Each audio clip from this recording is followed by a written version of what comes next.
Gentlemen, Bonjour.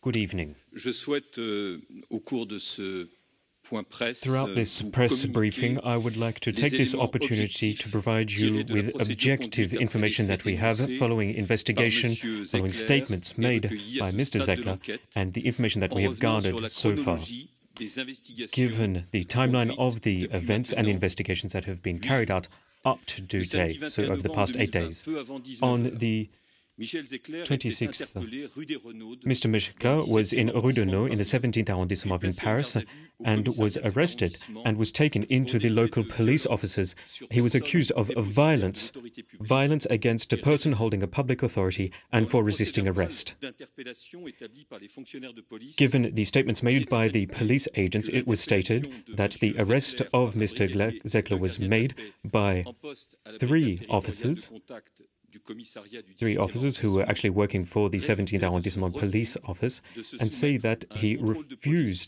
to motivé par l'absence de port du masque undergo a et spot d'une check. suspicion He was not de wearing a mask, détention de and he was produits suspected stupéfiants of holding dans le drugs on sac his qu'il person portait en in a bandoulière. bag that he was carrying as a sash Les at the fonctionnaires time. de police indiquaient en The effet police qu'une agents forte said odeur de cannabis that there was a émanait de strong sa odor personne. of cannabis coming off the man. Il était précisé que les policiers avaient It was subi des also violences stated de la that part the de police Monsieur officers Zecler were et qu'ils attacked avaient, violently eux, by Mr. Zecler, fait usage and de that la force therefore they en portant used des coups au violent, cours de cette interpellation violence and strong difficile. armed the man Entendu, in les retaliation trois to fonctionnaires de subdue police the déposaient assailant. plainte pour The violence officers sur personne dépositaire de l'autorité publique et privée. lodged a complaint for violence against a person holding public authority and took out legal proceedings against Michel Zecler for the events that were contained in their statements, and said that he had tried to seek refuge in his recording studio and that the man was acting suspiciously. They said that they were not able to make Mr. Zecler come out of the studio and had to remove the man by force. They actually said, also in a statement, that the arrest was made difficult because there were other people present in the studios, young people who were in the recording studio in the basement of the building, and therefore the police officer had to use his telescopic baton.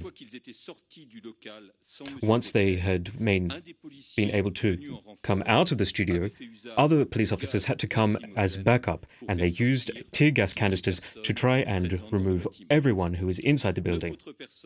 9 other people who were present in the premises were taken into the police premises that evening to be ID'd, and then they were set free. On the 21st of November, Mr. Zecler was examined by a doctor from the legal police division and said that he was not able to work for 6 days due to his injuries. He had a split lip, he had a wound that had to be stapled shut, he also had a wound on his left foot that could not be stitched. He had bruising and scrapes on his left hand and bruising elsewhere on his body. Following the medical examination, the doctor said that clearly the man had been attacked quite violently, that he had been kicked and beaten by both hand and using a retractable baton. Mr. Zecler said that he also had breathed in tear gas and had also been threatened with other forms of violence during the arrest. On the 22nd of November, the defense attorney for Michel Zecler drew the prosecutor's office's attention to the fact that there were possible errors made in the statements made by the police, and that there were discrepancies between the two statements, that by the police and that by Mr. Zecler. At the same time, a first investigation was carried out by the magistrate at the prosecutor's office, saying that in light of the statements made by the doctor and the fact that a police officer's weapon had been used in the arrest, that the 17th arrondissement's commissariat was not to be able to continue with the investigation, that it was to be handed over to the IGPN, the National Police Internal Affairs Investigation Office. and that they were called in as an observer.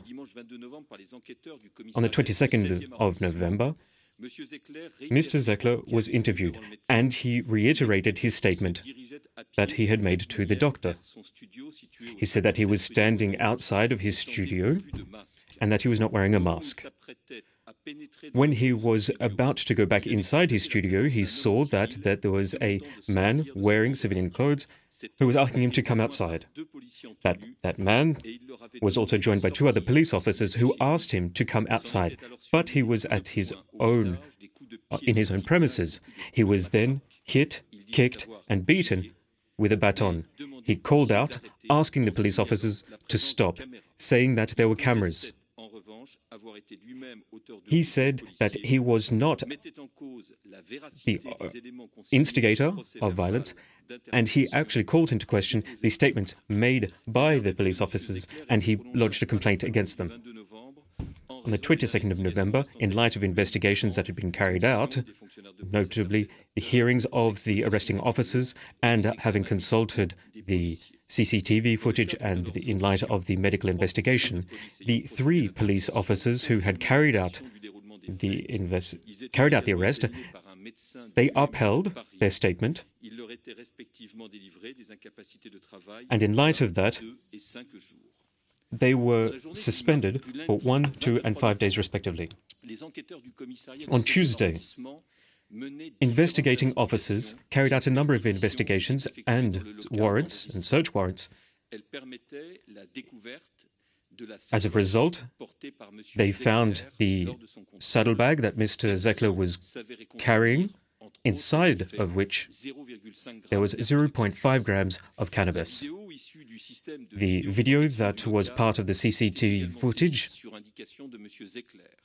was obtained thanks to Mr. Zecler's information, and it was handed over to investigating officers on the 23rd of November. It shows exactly what happened inside the studio from 18:42 and 6:42 and 6:58 p.m. It shows the violence that occurred, saying that the actual violent attacks only lasted 6 minutes, from 6:42 to 6:48 p.m. The area in which the violent attack occurred is in a very small area in the entry hall of the recording studio. Another telephone interview was carried out with the prosecutor's office to determine exactly where the investigations were up to. And with that, Mr. Zecler's custody was put an end to and he was released. And another case was opened. On the 24th of November, the prosecutor's office opened up a new investigation for violence carried out by a person holding a public authority and use of forgeries in a public investigation. And the investigation was then handed over to the National Police Internal Affairs Investigators Office. Mr. Zecler, as part of that investigation, was interviewed in the following days. In his statement, he said that the police officers, during their arrest and as they were beating him, used racial slurs unto him, most notably calling him a filthy Negro. He later lodged a complaint against them. On the 27th of November, 4 police officers were taken into custody. Of the 4, 3 of them were those people who carried out the arrest of Mr. Zecler in his studio, and the police officer who was suspected of having thrown in a tear gas canister into the studio, a 44-year-old police officer, and 3 other police officers, 33, 25, and 23 years of age. These 4 police officers have a good service record and have had no previous complaints made against them. The IGPN investigations that are being carried out also included a number of interviews with eyewitnesses, most notably those young people who were in the studio at the time of the events. As part of the eyewitnesses, there were also other police officers who came as backup. Mr. Zecler was subjected to another medical examination, and for the time being, we do not have the results of that medical exam because we are still waiting for an MRI report to come back. The agents who carried out the initial arrest were auditioned, and while they do acknowledge that they did hit Mr. Zecler, they said it was in retaliation for Mr. Zecler's own demonstrations of violence. They said that Mr. Zecler was trying to fight them off and that he was panicking.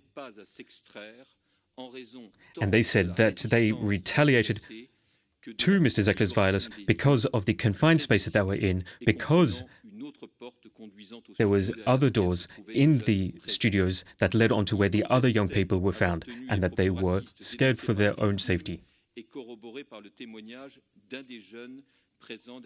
However, the victims' statements are corroborated by other eyewitness accounts, most notably those young people who were also in the studio.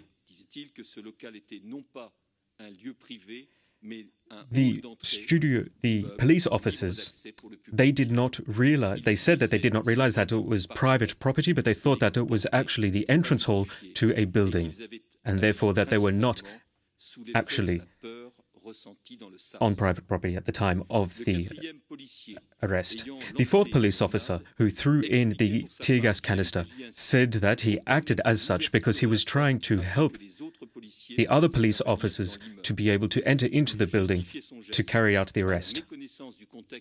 Given that he did not know what had happened before arriving on the scene, and also given the confusing circumstances of what was happening, he felt that he was justified in his actions. 6 of the people who were inside the studio were interviewed, and 4 of them lodged a complaint for damage to private property. The 4 police officers, on the 29th of November, were heard before the court here in Paris as part of the instigation of further legal proceedings. They are currently being questioned further. As for the 3 police officers who were part of the original arrest, they are being tried for violence carried out by a person holding public authority using a weapon, the baton, as a group, and also for having used racial slurs. They are also being tried for use of forgeries of public or authentic documents by a person holding public authority. Here we are talking about the official police report that they lodged following the initial arrest. And they're also being tried or heard for wanton damage of private property. As for the police officer who used the tear gas canister, he's currently being heard for willing violence against Mr. Zecler and also against the other 9 young people who were inside the recording studio for having used a weapon, in this case the tear gas canister, and for having created dangerous circumstances against other people. As for those who are currently in custody, what we can see is that the seriousness of the circumstances of the offences committed, and given the extent of the damage that was caused, and given that they were trying to inflict pressure on the victims, they will remain in custody. As for the 4th agent who used the tear gas canister, he has been suspended from carrying out further police duties and will not be allowed to return to work. However, he is no longer in custody. We will continue investigations to have full understanding of exactly what has happened, and we will uphold all principles of a regular police investigation. Thank you very much for your time.